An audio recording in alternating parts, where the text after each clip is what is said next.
मसीह में आप सबको सलाम। खुदावंद आपको और आपके ख़ानदान को बरकत, सेहत और तंदुरुस्ती अता करे।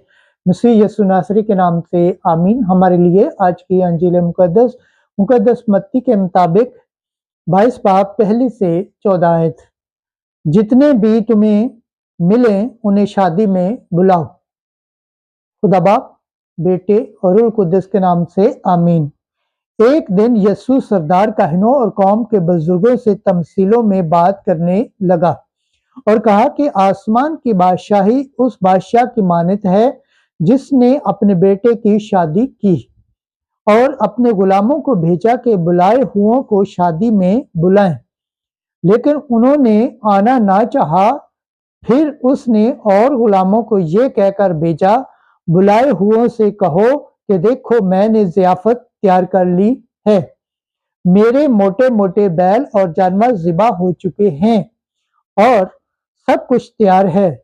शादी में आओ।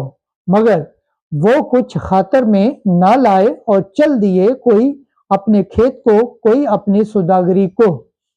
और बाकियों ने उसके गुलामों को पकड़कर उनसे बुरा सलूक किया और मार डाला।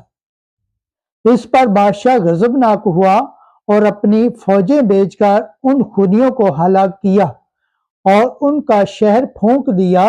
तब उसने अपने गुलामों से कहा, शादी की तैयारी तो हो गई है, पर वो जो बुलाए गए थे लायक ना थे।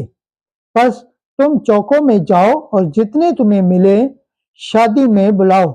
और उन गुलामों ने सड़कों पर जाकर क्या बुरे क्या भले सबको जमा किया और आवाम शादी मेहमानों से भर गया।